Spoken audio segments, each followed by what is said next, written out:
Tonight, the push is on to ban e-cigarette makers from advertising. There are big ads. I think it is shown a lot, and there's obviously curiosity, especially in being in high school. Health advocates are hoping to prevent a new generation of kids from getting addicted to nicotine. Plus, it's really important that leaders are engaged, different communities, different groups ask the right questions. Answering questions from the Muslim community, federal NDP leader Jagmeet Singh is in the hot seat at a U of T town hall tonight as the election clock ticks down. And Bianca Andreescu continues to make history at the U.S. Open. The Mississauga teen is on her way to the semifinals. Good evening, I'm Mike Wise. You don't have to look too hard to see ads for e-cigarettes and vaping on city streets or even at your local variety store. But there are calls tonight to ban those ads over concerns of potential health effects. As Shannon Martin tells us, advocates worry the more advertising there is, the more likely students will start to vape. We're talking state-of-the-art design. The ads are everywhere, inside stores right next to candy and outside posters galore. There are big ads. I think it is shown a lot, and there's obviously curiosity, especially in being in high school. Here in Ontario, at the provincial government level, we have unrestricted promotion in retail settings like convenience stores, gas bars, and all that was legalized late last year. Retailers were given the specific ability to promote in-store their products. At the same time, 7 other provinces banned vape ads. New research indicates all that promotion could already be having a big impact. It's deja vu. The tobacco companies know how to get people attracted to their products. Their products are highly addictive. Once they get them in, they're customers for life. Robert Schwartz with the University of Toronto School of Public Health is studying the effects of advertising in 1,000 teens. Our studies will find it eventually, but I don't think we actually have to wait. Kids are picking up vapes or e-cigarettes because they're being advertised and promoted to them, even though the e-cigarette companies say that it is not so. Given the data you're looking at, do you think we need to see tighter regulations around advertising and e-cigarettes? Absolutely. In my opinion, the government, and this is true of the federal and the provincial government, should never have allowed this kind of advertising and promotion to happen. In an email, Ontario's Ministry of Health says it supports preventing youth uptake of vaping products and will continue to monitor the evidence and take action as appropriate. Recently, all provinces and territories signed a letter calling on the federal government to tighten rules, including around advertising and promotion, making it the same as tobacco. All provinces, including Ontario, have recently signed a letter urging the federal government to take action when it comes to vaping, specifically banning advertisements and promotions around vaping. Shannon Martin, CBC News, Toronto. An update to our top story from last night. A man is now facing a murder charge in the death of his mother. The 88-year-old victim was discovered at this home in the Eglinton and Tompkin area of Mississauga last night. Police say she died from blunt force trauma. Her 52-year-old son later went to a police station and was arrested. Antonio Biono is now facing a second-degree murder charge. And there's now a court challenge trying to fight those new anti-carbon tax stickers on gas pumps. The Canadian Civil Liberties Association argues the legislation that requires gas stations to display them violates the Constitution. The Ontario government brought in the Sticker Act law as part of its carbon tax battle with the federal government. One problem, though, the group says in its filing that it has not yet found a gas station willing to fight the law in court. And the province wants to know what you think about photo radar, or at least whether municipalities should be allowed to use it in school and community safety zones. The Transportation Ministry is proposing amendments to the Highway Traffic Act, which would allow municipalities to adopt photo radar on roads with a speed limit of less than 80 kilometers an hour. You can weigh in on the proposal until October 3rd. Well, hundreds of people attended a town hall tonight featuring federal NDP leader Jagmeet Singh. Now, the event, the first in a series of talks organized by the National Canadian Council of Muslims. It's all in the lead up to next month's federal election. Kel Yoon reports. It is really, really difficult for Muslims right now. Jagmeet Singh was the first federal party leader to speak at what organizers hope will be the first of many election town halls focusing on concerns of the Muslim community, like the rise of Islamophobia. We had a 151% increase in crimes against the Muslim community. Obviously, that's an insane statistic. Imagine if we had a 151% rise in robberies in Canada. Indeed, among those in attendance, the current political climate is of particular concern. White supremacy has been on the rise since the election of Trump. He's made it okay to say that you don't like a certain culture group. Tonight, Singh announced his party will better define what constitutes a hate crime and boost enforcement with dedicated hate crime units. He also announced his goal of passing a federal law to ban carding. But for U of T student Sarah Comer, this is a superficial solution to a deep-rooted issue. How do you prevent profiling when it's culturally embedded in people? Some people can't help that immigrants don't come to their place and that they're not exposed to diversity, and that's why they have prejudice about us. Education, at least, especially in Islam and from a Muslim student's perspective, is like the first step to stopping many of these things. Like others from the Muslim community here tonight, Zaid Al-Rani says he too has felt a rise in anti-Islamic sentiment. He thinks political leaders should first and foremost promote inclusivity. Belonging is key. I don't think any single community should ever feel it doesn't belong anywhere. I mean, and that's something we have to make sure that we continue to say openly and proudly that this is a space where you can belong being who you want to be and being who you are. And I think he spoke to that quite powerfully. That's sort of what we hope to talk about with all of our leaders. How are we going to eradicate problems of Islamophobia? How are we going to eradicate problems of anti-Semitism? More of these town halls will be held in the coming weeks leading up to next month's federal election. The leader of the Green Party, Elizabeth May, she will be the main speaker at a Muslim town hall this upcoming Friday at U of T. Kelda Yoon, CBC News, Toronto.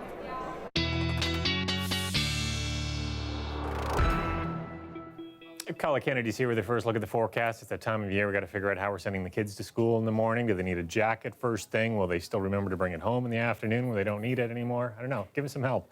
Yeah, we can't really help them with remembering to bring it home or their lunch boxes or all that kind of stuff. I know how that goes, but at least you don't need to throw an umbrella in the mix for tomorrow as things are looking pretty good. But yeah, some extra layers probably in order as we're seeing our temperatures kind of dropping off tonight towards seasonal values, but that makes it a little cool in the morning. So layer up a little bit. They can peel those off, and they will be into the afternoon after a cool start because it is going to be a nice day. And in terms of showers at the end of the week, we have a very slim chance Friday into Saturday. And more the models are kind of showing it as a drier system, at least in terms of how it's going to affect us. A little bit of patchy fog tonight. So if you are an early riser on the roads early, you may get into some areas, just a few areas where we see a bit of reduced visibility, but that's going to burn off very quickly with that sunshine. It looks good all the way even clear through tomorrow night. It's just as we go towards Friday morning, we start to see the clouds rolling in, and then after that, some isolated showers are possible. I'll extend that and take you right through the period through Friday a little later in the show. Overnight tonight, there you go, 11 degrees for the overnight low. Not to single digits yet, Mike, but we're getting close, but a beautiful afternoon, 20 degrees, mostly sunny skies on Thursday. Forget the kids. I need a jacket to go home this evening. Yeah, you probably will. Thanks a lot, Kala. You got it. Well, another big win tonight in an ever-growing list of big wins for Bianca Andreescu. She was facing Belgium's Elise Mertens in the quarterfinals of the U.S. Open tonight. Not a great start, though, for the Mississauga team. Trailing 4-1, she tries a drop shot and chases it down, landing the shot on the sideline. She would win that first set 5-3. Andreescu, though, wakes up in the second, takes the lead, then on a set point unleashes a monster forehand and a great rebound. That takes the second set 6-2. Third set was a battle, but ultimately she'd get to serve for the match and ace it with another power backhand to take that third set 6-3 and advance to the semifinals tomorrow night with a chance at a possible rematch against Serena Williams on the line if they make it to the finals. Well, it's that time of year when Hollywood moves north for the Toronto International Film Festival. The movies, the red carpets, and the celebs all start arriving tomorrow. Alex Chasson looks at how the city is preparing for the launch of this year's TIFF. TIFF has been around for over 40 years, but it's a festival of firsts for a lot of people, including this year's new executive director, Joanna Vicente, who helped roll out the red carpet today. It's my first TIFF.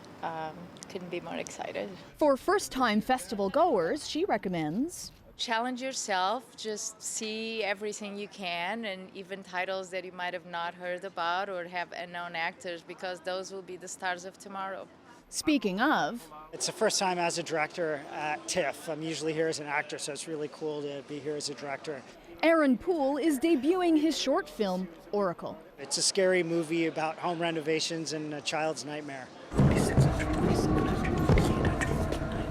He says for actors, the red carpets can be scary, but as a director, it's a lot more casual. You can actually talk about film and less about, what you're wearing. The festival kicks off in less than 24 hours, so there's a lot of prep work happening downtown, and that includes inside kitchens.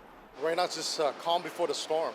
Tonight, the Ritz-Carlton Hotel is hosting a pricey dinner prepared by two of Canada's top chefs, Alex Chen and Antonio Park. Did you talk about challenge? Accepted. It's the first time the Ritz is hosting a dinner like this, where the proceeds go to a local food bank. It's an antidote to the excess and luxury they're known for. Hello, Ali. Welcome to the Ritz-Carlton Suite. Happy to be here. You've got to see the bedroom. Cozy, amazing view. Only the best when you're hosting Hollywood's best. I feel like a celebrity already, just standing here. Could be one. You are one now. Amazing for a day. Whether you're a festival aficionado, you have to be prepared for everything. We try to. Or whether you're new in town, there's lots to look forward to. Lots of different things, lots of amazing films, stars, amazing audiences, really exciting. Ali Chiasson, CBC News, Toronto. If you are traveling downtown in the next few days, watch out for the annual TIFF road closures. As of tomorrow through to Sunday, the festival street party will close a section of King Street West from University Avenue to Peter Street. And to accommodate riders during that closure, the TTC is diverting its usual King Street cars up to Queen. The 504 King will turn off King Street at Spadina in the west and York Street in the east. One of the first things that movie execs and Hollywood types will see when they land in Toronto, provided they aren't rushed away in their limos, first thing they'll see are billboards promoting homegrown talent. Lorinda Redikoff spoke to the union behind this tongue-in-cheek ad campaign.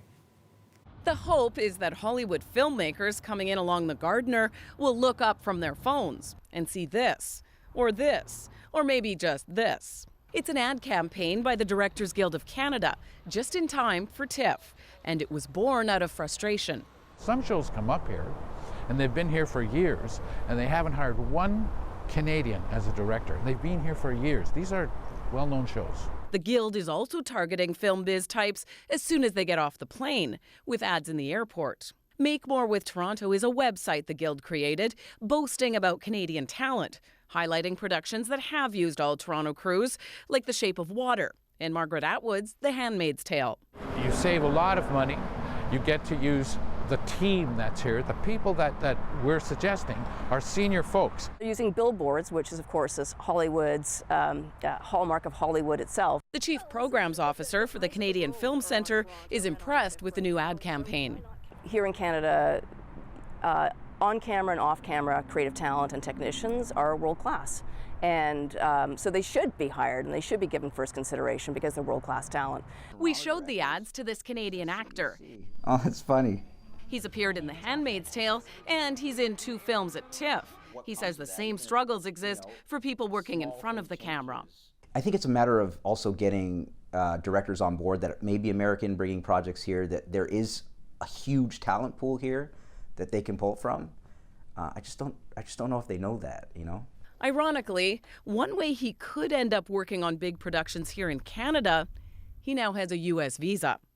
Lorinda Redikoff, CBC News, Toronto. Welcome back. It's so good to have you. It's good to be back. Well, she is back, all right, and I'm so happy for this news. After several months away due to cancer treatment, Jill Deacon is ready to return to Here and Now. Coming up, she opens up about her most recent diagnosis and her recovery.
Our city has the distinction of being one of the most livable in the world. According to The Economist magazine anyway, Toronto cracked the top 10 in the list, coming in at number 7. And we're in good company with some other Canadian cities. Calgary is number 5, Vancouver number 6. Vienna, in case you're wondering, tops the list with Damascus, Syria coming in dead last. The rankings are based on healthcare, culture, environment, stability, infrastructure, and education. Well, CBC Toronto is welcoming back a colleague and friend this week. Jill Deacon will be back in the host seat at CBC Radio's Here and Now starting tomorrow. Now, she's been off the air for almost a year battling cancer, the second time she's fought that disease. My colleague Dwight Drummond got the chance to speak to her today about the difficult journey through diagnosis and treatment and what she's taken away from the experience.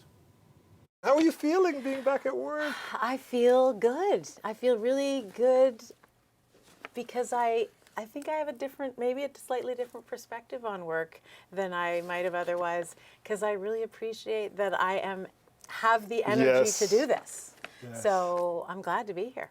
When I read your article today, that's just a critical moment that has us here talking today. So maybe take our viewers back to that story.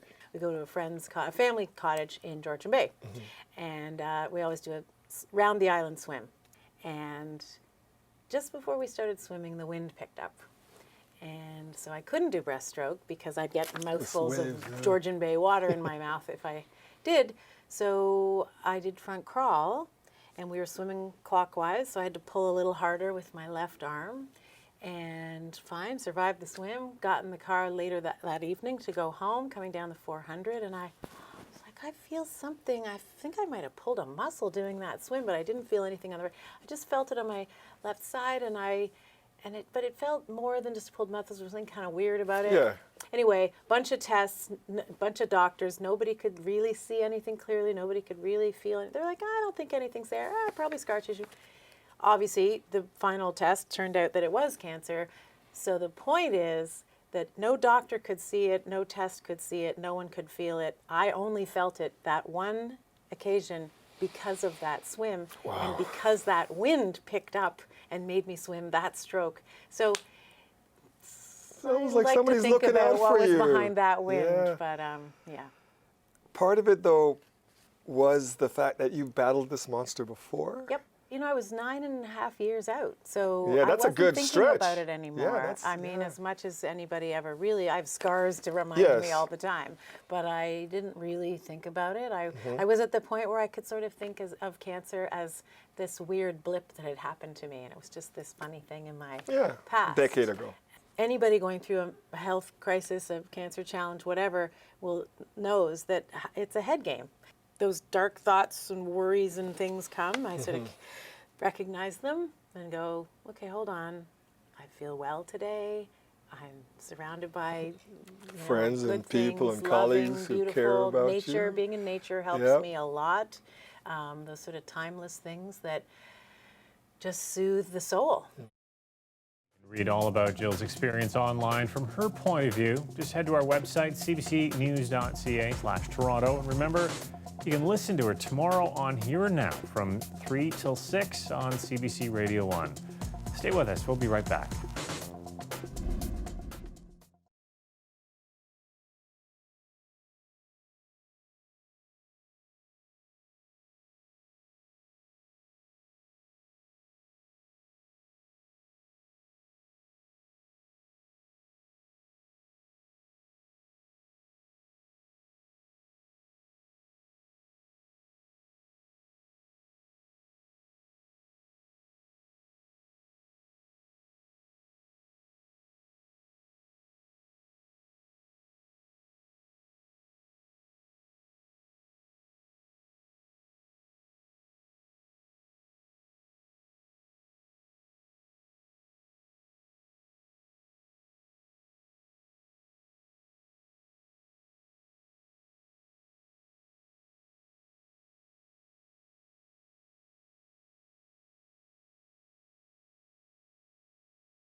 The weather update is brought to you by Train Extreme Conditions Testing.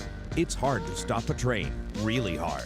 Train, the most reliable heating and cooling brand.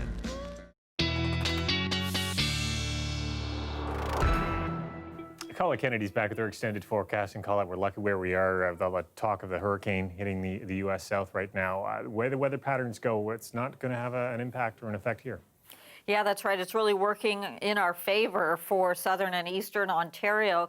And sure enough, yeah, it's tonight. It's hugging that coastline there by leaving Florida along Georgia, and the Carolinas could see a hit, at least for the Outer Banks, and the storm surge 5 to 8 feet. That potential isolated areas could see almost a half a meter of rainfall there. But we've got a couple of cold fronts going through, and as they come across, they're actually going to be pushing it away from our area and moving it a little further out to sea. So just having a look at our almanac here to start things off, 35.6, 1953. That's a couple days now. The record has come from 1953. So they had a string of days with some significant heat. And the same thing for the low. The record low, 2.2, 1946. Yesterday's record low too. So our temperatures are cooling for our overnight readings, but they're just getting kind of seasonal. So 11.7 is where we should be at this time of year, and that's essentially where we're headed overnight tonight as those temperatures fall off. Daytime highs today 23, and if you're saying to yourself it didn't really feel like 23 to me,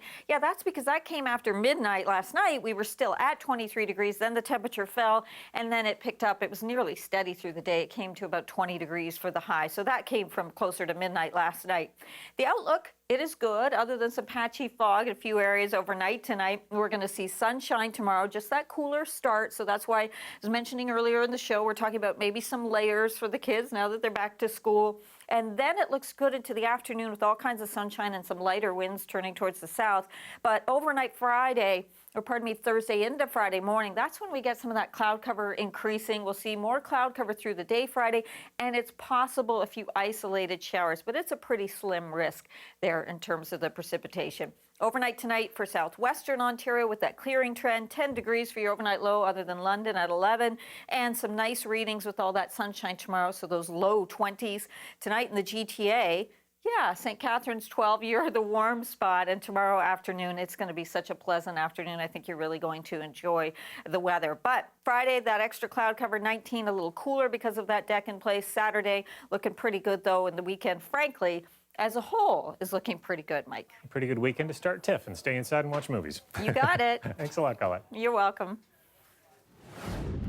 This has been The View for one U of T student for about the past 7 days.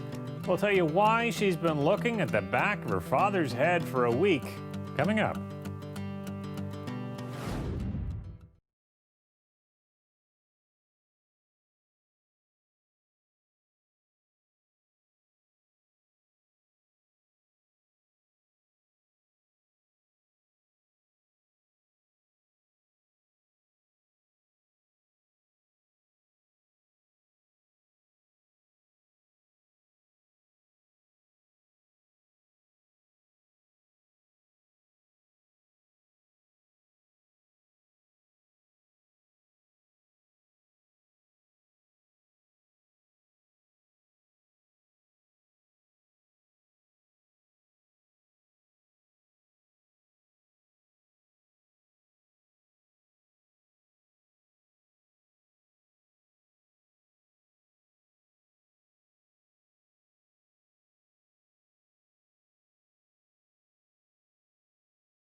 Well, this is the week many new students are settling into their lives on campus after their parents helped them move here over the weekend. But one U of T student is probably still soothing some sore muscles after making the trip. Carlin Henikoff and her dad, Troy, cycled here from just north of Chicago on a tandem bike. That's a distance of about 900 kilometers. That includes a ferry ride across Lake Michigan, of course, later crossing the border. It took the pair just over a week. Now, she says she comes from a very bike-centric family. Carlin plans to study cognitive science here at U of T. Now, her mother drove here afterwards with her personal belongings in the car. They didn't put those on the bike. And yes, in case you were wondering, she has already joined U of T's mountain bike team.